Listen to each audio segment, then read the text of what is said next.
ஆண்டவரும் இரட்சகருமாகிய இயேசு கிறிஸ்துவின் ஒப்பற்ற நாமத்தில் இன்றைய தேவனுடைய வார்த்தைக்கு தேவ பிள்ளைகளாகிய உங்கள் யாவரையும் அன்போடு கூட வாழ்த்துகிறேன், வரவேற்கிறேன். இந்த நாளிலே நாம் தியானிக்கும்படி தெரிந்து கொள்ளப்பட்ட வேதம் யோபுவின் புத்தகம் 5வது அதிகாரம் 9வது வசனம். அங்கே கர்த்தருடைய வார்த்தை இப்படியாக சொல்லுகிறது: ஆராய்ந்து முடியாத பெரிய காரியங்களையும் எண்ணி முடியாத அதிசயங்களையும் அவர் செய்கிறார். நம்முடைய ஆண்டவர் எப்படிப்பட்டவர்? நாம் ஆராதிக்கிற ஆண்டவர் ஆராய்ந்து முடியாத பெரிய காரியங்களை, எண்ணி முடியாத அதிசயங்களை ஆண்டவர் நம்முடைய வாழ்க்கையில் செய்வார். இன்றைக்கு உங்கள் வாழ்க்கையில் ஆண்டவர் எப்படிப்பட்ட அதிசயத்தை செய்ய போகிறார் என்றால், இந்த வேத பகுதி யாரை குறித்து யாருக்காக சொல்லப்பட்டது என்று கவனித்து பார்த்தால், கர்த்தருடைய தாசனாகிய யோபுவுக்காக சொல்லப்பட்ட ஒரு வார்த்தை, யோபுவை நோக்கி சொல்லப்படுகிற ஒரு வார்த்தை. அவர் ஆராய்ந்து முடியாத பெரிய காரியங்களை, எண்ணி முடியாத அதிசயங்களை அவர் செய்வார் என்று. யோபுவின் வாழ்க்கையில் அப்படி என்ன ஆராய்ந்து முடியாத பெரிய காரியங்கள், எண்ணி முடியாத அதிசயங்கள் நடந்தது என்று பார்த்தால், யோபுவினுடைய வாழ்க்கையில சத்துரு எல்லாவற்றையும் பறித்து கொண்டான். அவனுடைய குடும்பம், அவனுடைய பொருளாதாரம், அவனுக்கு இருந்த ஒட்டகங்கள், அவனுக்கு இருந்த செழிப்புகள் எல்லாவற்றையும் பிசாசு பறித்து கொண்டான். ஆனால் முடிவு என்ன?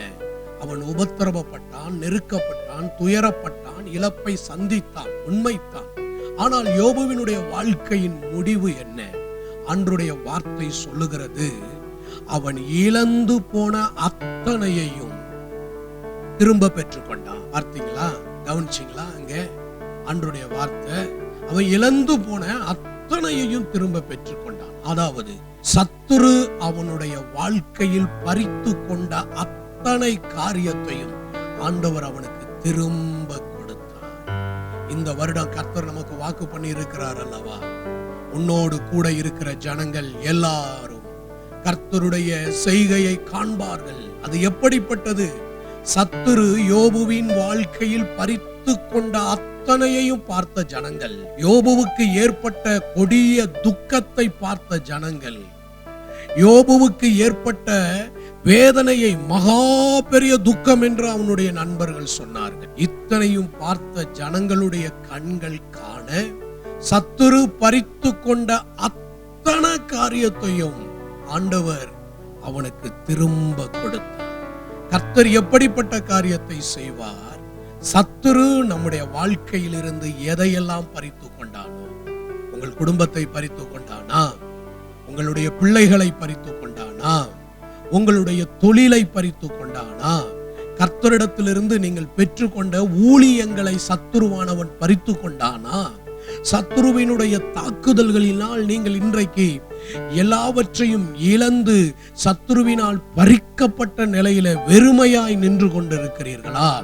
இன்றைக்கு ஆண்டவர் ஆராய்ந்து முடியாத பெரிய காரியத்தை, எண்ணி முடியாத அதிசயத்தை கர்த்தர் உங்களுடைய வாழ்க்கையில செய்கிறார். அது எப்படிப்பட்டது என்றால், சத்துரு பறித்து கொண்ட அத்தனையையும் ஆண்டவர் உங்களுக்கு திரும்ப தருவார், இரட்டத்தனையாக தருவார்.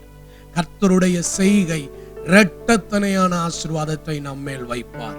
ஆராய்ந்து முடியாத பெரிய காரியம், எண்ணி முடியாத அதிசயம், அது என்னவென்றால், சத்துரு நம்முடைய வாழ்க்கையில பறித்து கொண்ட அத்தனையையும் ஒன்று விடாமல் ஆண்டவர் நமக்கு திரும்ப கொடுப்பார்.